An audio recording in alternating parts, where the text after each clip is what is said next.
gold's 17% drop this year is not exactly what our first guest today has been calling for. Peter Schiff of Euro Pacific Capital is one of the world's preeminent gold bugs. It's my pleasure, as always, to welcome him back to the show. Hey, Peter.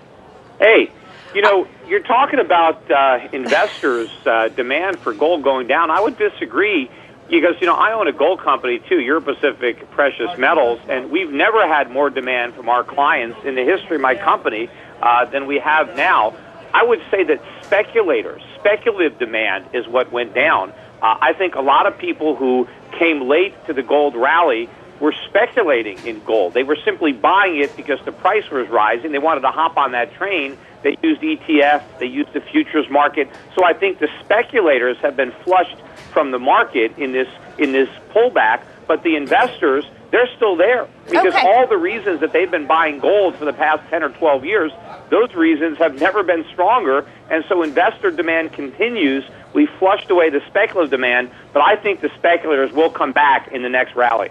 All right. Well, Peter, let's step back for a second because you kind of jumped in there on the conversation that we were having, and I definitely appreciate your opinion on that. But I want to talk about the gold price that we're looking at right now, 1383.6. That is the price that we're looking at this point. We've had you on the show multiple times before. You've said that gold is going to skyrocket. You say it's going to be a bumpy ride, and you can't tell us exactly how we're going to get there. But tell me today, Peter, why have you gotten it wrong? I don't think I have gotten it wrong. You just said I said it would be a bumpy ride, and it's been bumpy, but I've been on this ride since gold was under $300 an ounce. So it's not like, you know, gold is down from that point. It's off its highs. But I think what's going on right now is you've got a false narrative out there that the U.S. economy is improving. It's not. All the data points have been negative. We had a deluge of negative data came out today. The only evidence of a rebounding economy is the stock market going up or the real market going up. But that's not because the economy is sound. That's because of all the cheap money created by the Fed. That's the same reason that stock and real estate prices were going up in 2006 or 2007.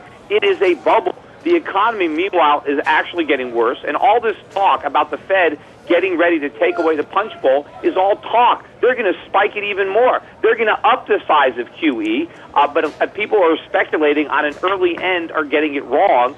Gold is going through a correction. All bull markets have corrections. It is a buying opportunity.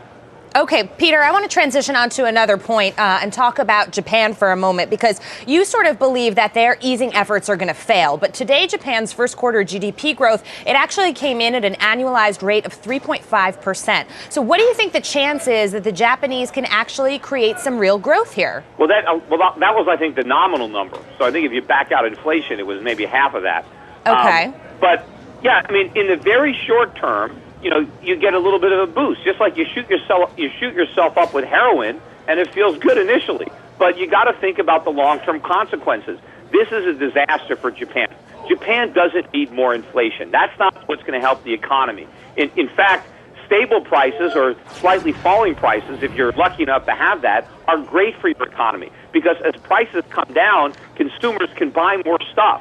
You create purchasing power when prices go down. Now that prices are rising in Japan, and they are rising for all sorts of things, that's going to make the average Japanese poorer. But the big problem that's going to hit Japan, I think, like a tsunami, is going to be you have all these Japanese citizens that have been sitting on a pile of Japanese government bonds.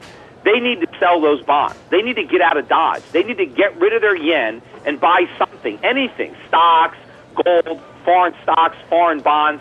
And when this happens, interest rates are really going to move up in Japan. They're already moving up. Look at those JGBs, but they got a lot higher to go. But the Bank of Japan cannot afford to service that debt. Maybe if it wants to liquidate its stockpile of treasuries, it would be able to do it for a while. But if it doesn't want to do that because it wants to keep artificially debasing the yen, you've got a real crisis. So link that back to gold for me. Excuse me? Link it back to gold for me. Well, that's bullish for gold because the Bank of Japan is going to have to print ever-increasing quantities of yen to try to prop up that bond market, and that is bullish for gold. And, you know, all this cheap money, and you've got other central banks now. Australia just cut rates, despite the fact that the economy doesn't need a rate cut, because they're trying to keep the Australian dollar from rising against the yen. South Korea is doing the same thing. Look at what they're doing in Scandinavia. Everybody is trying to debase their currency in a currency war to compete with Japan, to compete with the United States. All of this is bullish for gold because it means there's no safety in any currency. Well, it's bullish for gold, Peter. It's bullish for gold long term. But the problem I think I have with what you're saying here is that you have a lot of investors out there who do not have the time horizon that you're kind of talking about here. From a short-term perspective, they're looking at a couple of things. They are not seeing inflation. They are seeing a stronger dollar. They're not really seeing a need for a safe haven trade because they're rotating their assets into this market that continues to go up, whether you think it's right or wrong, and for whatever reason. They're not seeing inflation because they're blind. We don't have a strong dollar. The dollar index is at 83.5. That is very low. The dollar just hit a record low today against the Chinese yuan. It's not a strong dollar, and other countries are intervening to prevent the dollar from falling. The dollar is on life support. That's how weak it is. And maybe if you're talking about speculators that have a time horizon of a day or a week or a month. No, I'm not talking about speculators that are looking at a day, but I'm looking at more short-term oriented investors. Let's talk about a realistic time horizon, like the next year or so. Yeah, but that's still speculators, right? An investor has to have a time horizon well beyond a year. I don't give advice to speculators. Other people can do that. I'm more about the long-term investor. Although I do think that gold will be a lot higher a year from now than it is today. But, my time horizons are longer than that. But I think that if you are truly an investor, then you've got to look at what the world is going to look like in the future, not what it looked like yesterday. You've got to anticipate these changes, and you've got all this negativity. Peter, let me ask you this. Why is someone like George Soros selling? Do you think that he's not properly anticipating the changes?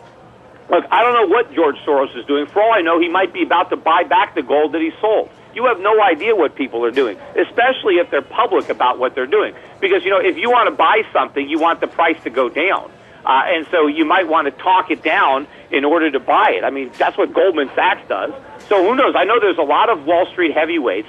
I think Credit Suisse just came out today and said gold's going down to 1,000. I don't know why they said that. Maybe they want to buy it. All right, so let me ask you this. I don't know. Because you do think that the price is going to be higher by the end of the year. Where do you think it'll be by the end of the year? And also, where do you see the floor right now? We were talking about on air technical levels around 1322. What's your take? Well, again, I mean, you can look at a chart and try to figure out, where there was prior support. Do you think gold can go down to 1250 or 1300? I don't know. Maybe, of course, anything could happen. But I think that whenever it bottoms, it's going to turn around very quickly. And what I'm more concerned about is the ceiling, which I don't think exists.